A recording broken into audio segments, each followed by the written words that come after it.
Welcome back, 7th through 8th grade. We'll start off with our sniglet for today. This is a tough one to pronounce, so I'm going to take a whack at it. Garl onion Garl anya cinnablek. Garl anya cinnablek. It is the remnants of all of the bagel toppings that accumulate at the bottom of the bagel transport box. The accompanying disappointment of biting into a savory cinnamon bagel only to unexpectedly find that it has been contaminated by garlic and onion shrapnel. I don't know if you've had that experience before, but if you've ever bought a medley of bagels, kind of like a medley of donuts from a donut shop, and all the toppings kind of get mixed in. So I've had this experience. If you haven't, you should see if your parents can get some bagels, and then you can try it out. Try out your new word. Next is our Shakespeare quotation. I will wear my heart upon my sleeve, from Othello. I love this. Basically, it means your emotions are on display for everybody to observe, not hidden, because typically we talk about things being in your heart as being hidden from view. So this has the idea of your emotions being obvious. And then our verse for today, instead of a proverb, I'm doing Ephesians. This is about your communication as well. You may even know this verse. Ephesians 4:29 through 31 says, "Let no corrupt word proceed out of your mouth, but what is good for necessary edification, that it may impart grace to the hearers. And do not grieve the Holy Spirit of God, by whom you were sealed for the day of redemption. Let all bitterness, wrath, anger, clamor, and evil speaking be put away from you with all malice." There's a lot in this verse. It is a good one to memorize. I think it's important to remember that the purpose of your words should always be to build up, to impart grace, but ultimately it's because we are held accountable by God. It says, don't grieve the Holy Spirit of God, by whom you were sealed for the day of redemption. We need to glorify God, not grieve God. And let all bitterness, wrath, anger, clamor, and evil speaking be put away from you with all malice. So there are certain things that, as much as we can, should never come from our mouth. So very, very powerful verses on words.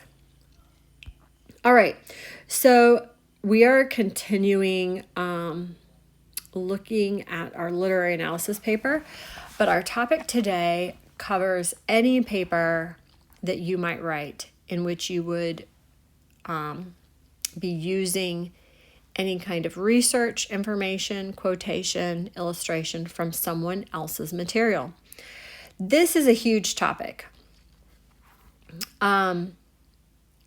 because you cannot be ignorant of how plagiarism works, because even if you are ignorant, you are still held accountable.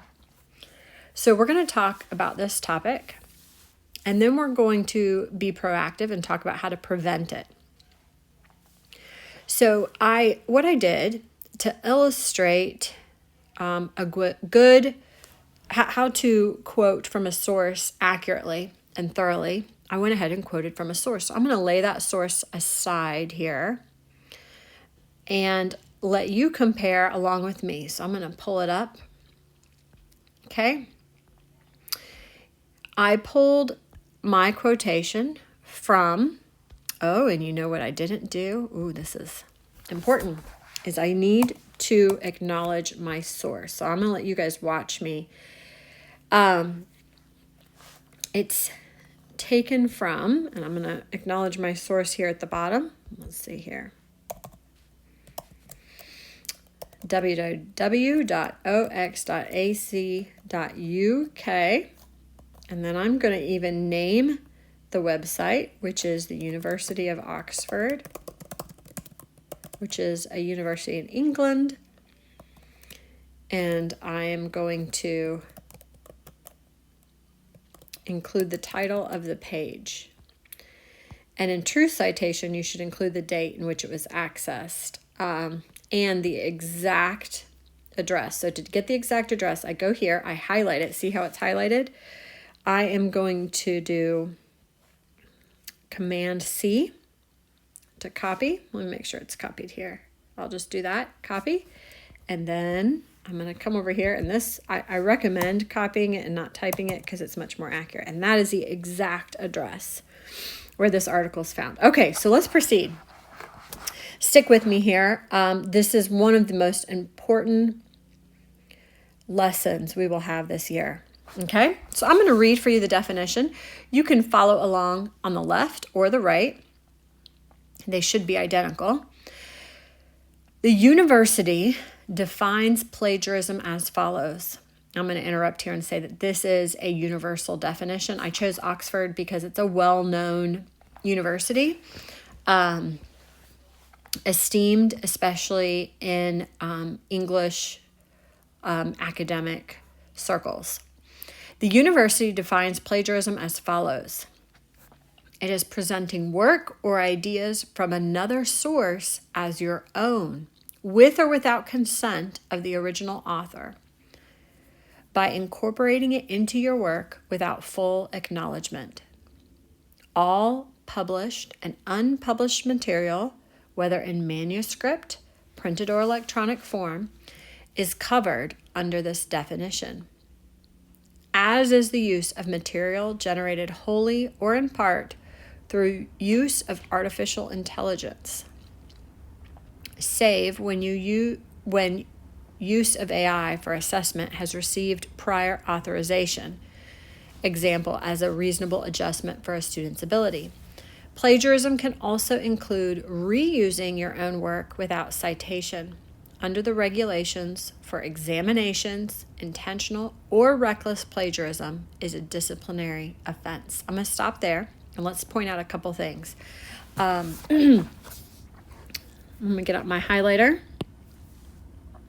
so you know where I'm reading from. So it's when you present someone else's work or ideas. That's what work or ideas, another source, when you present it as your own. So in plain terms, it's when you steal someone else's words. Okay? It's stealing. You are, and it's also a form of lying.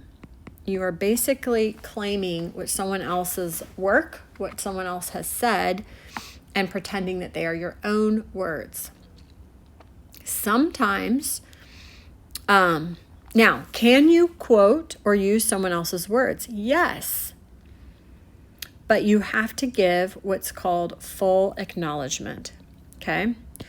So if I were to use this quotation, for instance, and I did not include this material down here, I would be plagiarizing. Just using a quotation and quotation marks is not enough, even if I do it accidentally. We'll talk about the different ways we can do that later. But you have to, this is what it means by acknowledge, okay? You have to give credit.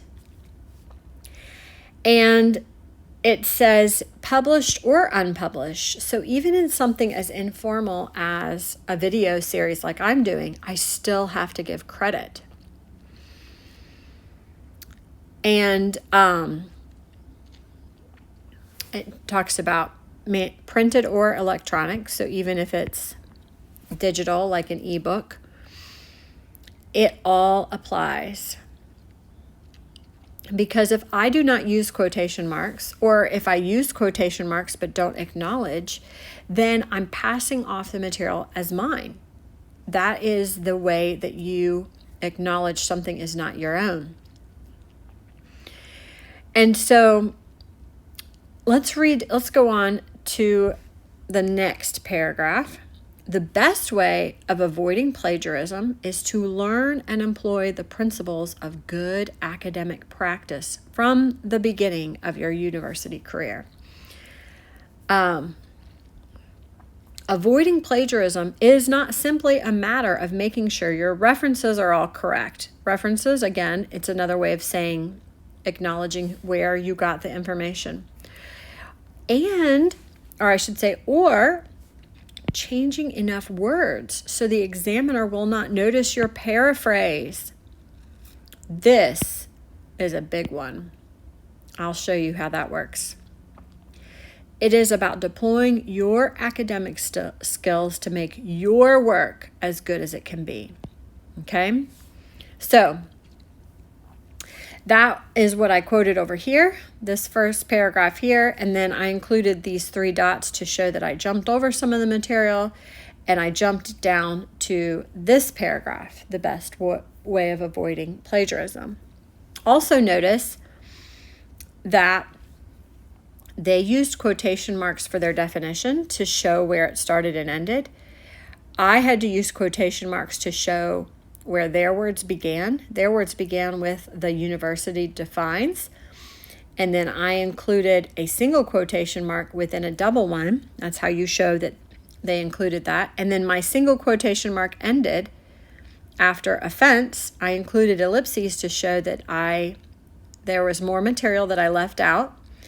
And then I have to start the next paragraph with another quotation mark to show that it's continuing. And then I end all of it with a double quotation mark, okay?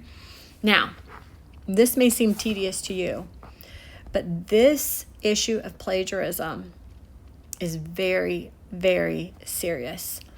In fact, if you've read the news recently, there have even been academic leaders and political leaders that have recently been accused of plagiarism. And not just accused, but the evidence has come forth that some of their publications, whether it's, in one case it was a thesis for a doctorate that was partially plagiarized.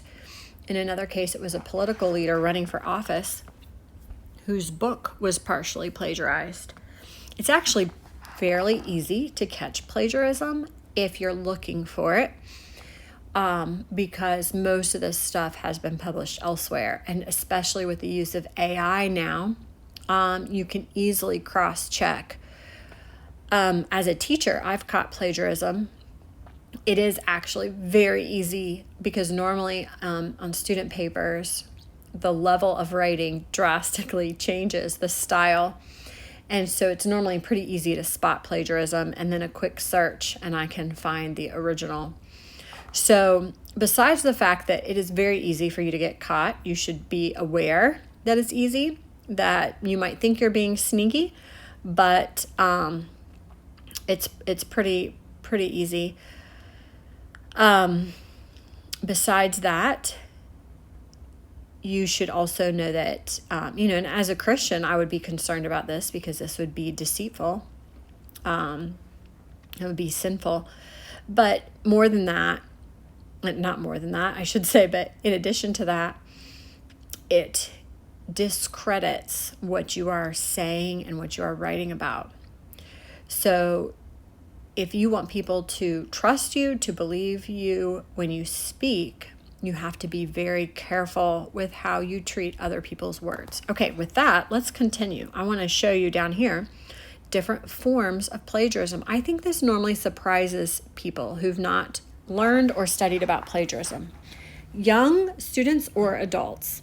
Okay, so let's look at the first one. The first one is verbatim. That is word for word quotation without clear acknowledgement. So probably the most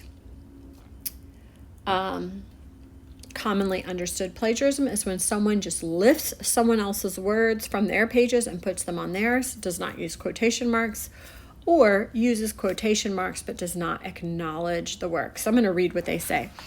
Quotations must always be identified as such by the use of either quotation marks or indentation. We only use indentation for long quotations, and with full referencing of the sources cited.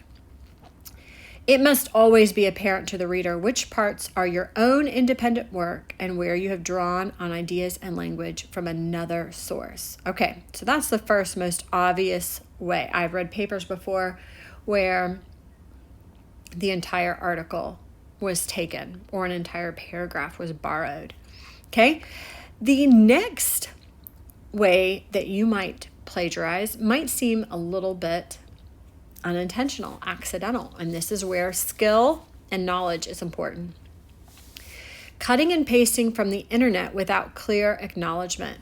Information derived from the internet must be adequately referenced and included in the bibliography.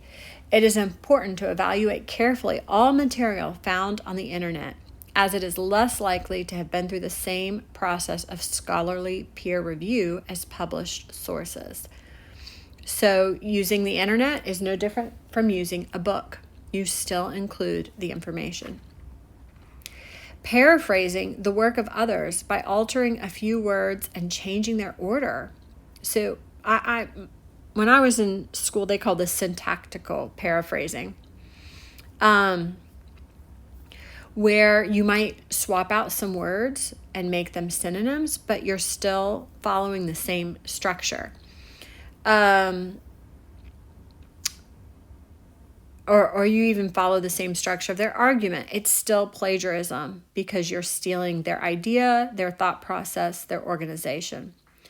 A passing reference to the original author in your own text may not be enough. You must ensure that you do not create the misleading impression that the paraphrased wording or the sequence of ideas are entirely your own. It's better to write a brief summary of the author's overall argument in your own words, indicating that you're doing so, than to paraphrase particular sections of his or her writing. This will ensure you have a genuine grasp of the argument and will avoid the difficulty of paraphrasing without plagiarizing. And you still have to properly attribute all material you derive from lectures. Okay, so let me give you an example. I'm going to show you right here to the left what would be a bad example of plagiarism. So what if I take, let's just take,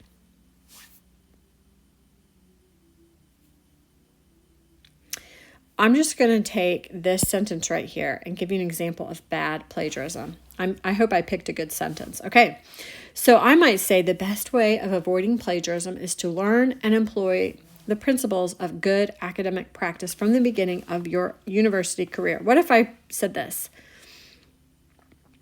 It is best, because I don't want to say the best way, to not plagiarize, because I don't want to say avoiding plagiarism, to not plagiarize by learning and employing. Let's say by figuring out and using, and instead of principles, I'm going to say the rules of good academic practice. I'm just going to say the rules of plagiarizing. Pretend that says "izing" from the beginning of your university career. From the first time you write for school. Okay, now you might say, well, you wrote your own words, but I just plugged in synonyms for that sentence. That would be syntactical plagiarism. Another way that you could syntactically plagiarize is if you were to take this whole paragraph and basically regurgitate it by maybe saying, if I start up here, Oxford University explains plagiarism in the following way, and I could do the whole paragraph that way. That would be syntactical plagiarism. Okay, so the best thing to do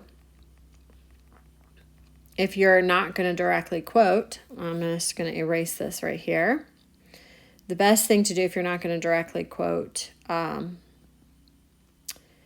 these paragraphs would be to read it, walk away from it, and then come back, cover it up, and explain it to yourself, or act like you're explaining it to someone else. Let's see here. So I could come down here and I could think through this and I could say,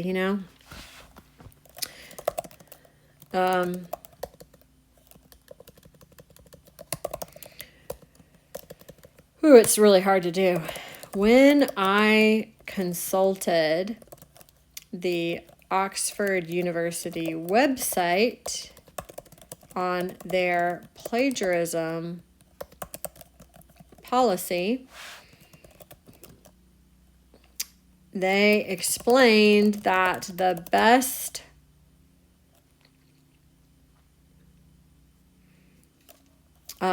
way to prevent plagiarism is through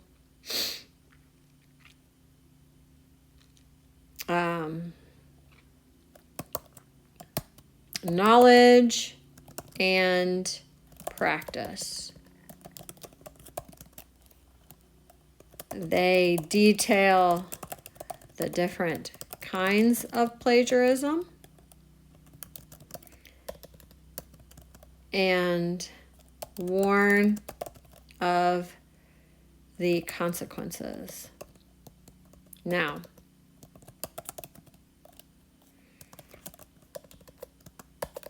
a student would benefit from familiarizing himself, herself with this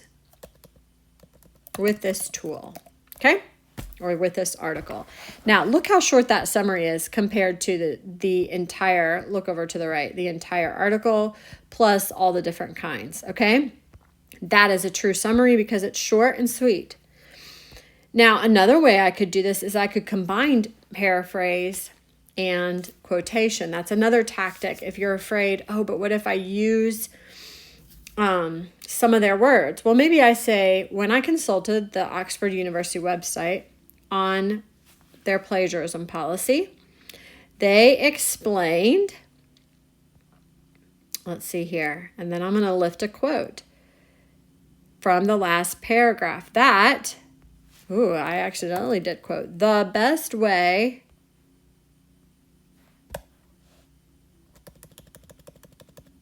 and I would have to check that. That would be plagiarism. The best way of avoiding plagiarism is to learn and employ the principles of good academic practice. And I'm going to end it right there. Period, quotation mark.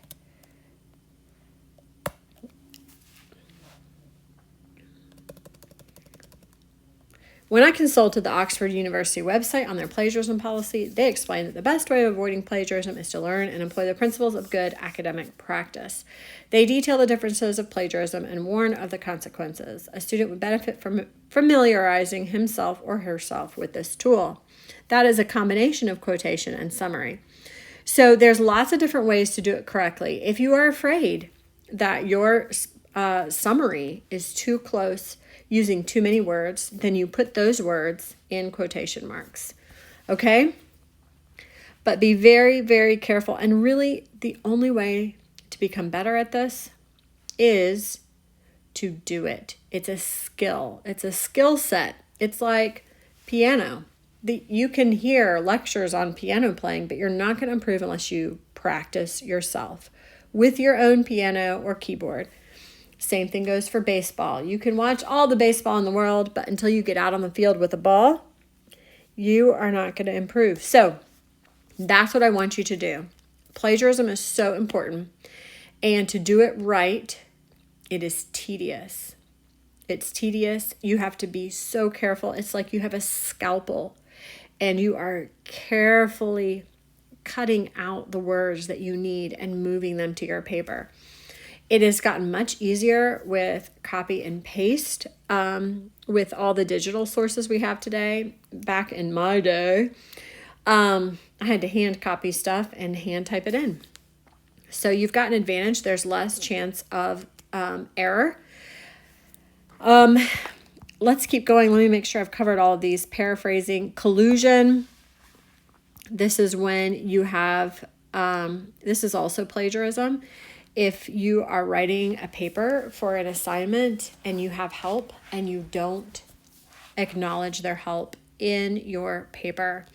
So, for instance, I have a policy. I do not help students. A lot of writing teachers have this policy, but I do not edit or tutor or help students on their papers unless the teacher has given explicit permission, because typically that's considered plagiarism.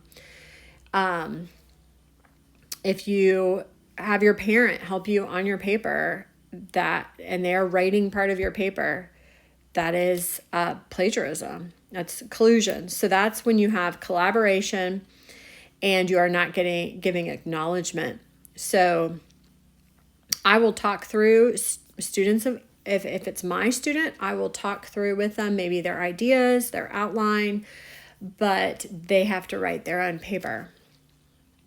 It's your responsibility, as it says over here, to ensure that you are entirely clear about the extent of collaboration permitted and which parts of the work must be your own. Certainly there are times when you collaborate. For instance, I edit books. That is legitimate because that author has written the book and then they give it to me to edit. And sometimes there's acknowledgement of the editing, sometimes there's not.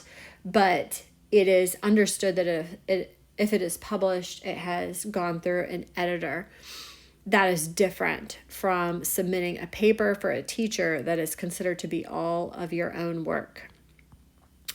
We kind of touched on this, an inaccurate citation. So if you include the wrong information over here, let me get my pen back out.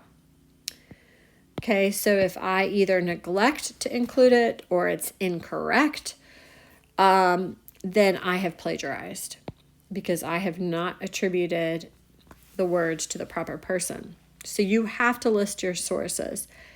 And then you also, on the flip side, should not include anything in your references or bibliography that you didn't actually consult, if you didn't read it or use it. So some people will use a primary source. Well, we haven't talked about that yet. But if you haven't actually looked at it yourself, you're just quoting someone who looked at it, you cannot cite that source in your bibliography. Make sure you acknowledge all assistance. You must clearly acknowledge all assistance which has contributed to the production of your work, such as advice from fellow students, laboratory technicians, other external resources. This doesn't apply to assistance provided by your tutor, teacher, supervisor, or to ordinary proofreading. But it is necessary to acknowledge other guidance which leads to substantive changes of content or approach. And then use of material written by professional agencies or other persons. You should neither make use of professional agencies nor submit material which has been written for you, even with the consent of the person who has written it. It is vital to your intellectual training and development that you should undertake the research process unaided. This is specifically for students. Sometimes students seek out professional help. A student is not allowed to hire an editor or have someone do ghost writing for them, which is something you can do professionally.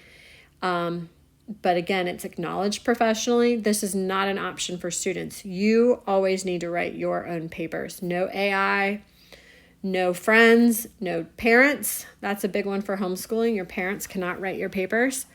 You can't borrow from the internet. It's a big no-no.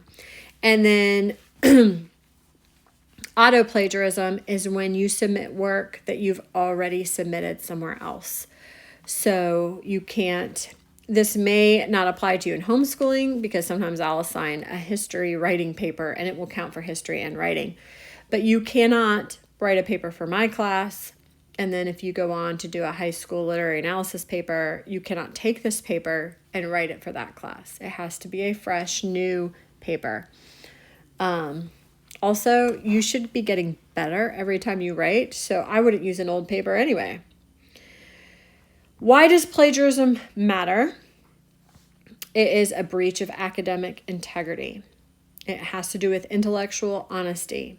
And we all agree in academic communities that this is just how it works. So when you pass off another's work as your own, it's not just poor scholarship, but it also means that you failed to complete the learning process. Plagiarism is unethical, and it can have serious consequences on your future career. I have known of students that have failed automatically. One instance of plagiarism typically fails you from the class. Sometimes there are more serious consequences like being expelled or not getting your degree. If it's found after you've gotten your degree, sometimes your degree is revoked and your career, it's very public, your career is ended. So this is not an exaggeration. It doesn't matter what field you go into. If you plagiarize, it will follow you for the rest of your life because it will be found out eventually. Avoiding plagiarism, same kind of arguments, but it also just hurts you yourself if you plagiarize because it's a shortcut that undermines the skill that you're trying to gain by doing good research. So, always be careful, always be above reproach. Let me show you unintentional plagiarism. Does it show that? I thought maybe it was an example. So, not all cases of plagiarism arise from deliberate intention to cheat. Sometimes students may omit to take down citation details when taking notes, or they may be genuinely ignorant of referencing conventions. However, these excuses offer no sure protection against a charge of plagiarism. Even in cases where the plagiarism is found to have been neither intentional nor reckless, there may still be an academic penalty for poor practice. So it's your responsibility to make sure that you do it correctly. And examples. I don't think we need to necessarily go through this, but I gave you a couple myself. But just be aware, this is very, very serious. All right, so we're going to go to our homework. So this, again, it will depend on how thorough you were the first time, whether or not this will be a lot of homework this week. But you need to go back and check all of your quotations and paraphrases in your literary analysis paper to make sure they are accurate. In the future, when you get to higher levels of writing, in your literary analysis paper, you will be quoting not just from the original source, but from critics and other literary analyses of the same work you're working on. So you will have quite a bit of quotations. In your case, you probably only quoted from the original source, so it should be fairly easy to check, but punctuation must be accurate. If you skip over a couple words, that must be accurate. If you find an error, let me show you how to do that really quickly. Sometimes in your original quoted material, which I did right here, I found an error. It should say before savory. Now, I could have left it and then you would have thought, oh, she must not have copied it wrong. So one of the ways to deal with this is if you do the square brackets, you can insert what you suspect should go there, or you can even adapt it to the context if you're changing a verb tense or something. And that's an acceptable way. It's saying that this is what was originally there. I'm adding this in for the sake of flow. Another way to do that is to write the word. This is going to sound funny, but another way to do it is to do brackets and to write the word sick. That means there's a mistake here. I know it's a mistake, but I'm leaving it because it's an original. So I could have put into sick, savory cinnamon bagel. That shows that, hey, there's something missing here. I caught it, but I'm not going to change it because that's not what the original says. So that's another thing. It gets very, very technical. You have to be very careful with other people's words. So anyway, I hope you enjoyed this lesson. I hope it's something you come back to for reference. I hope you take it very seriously. And I hope your homework's not too bad this week. Hopefully it'll be simple, but be very, very articulate, very careful, very precise.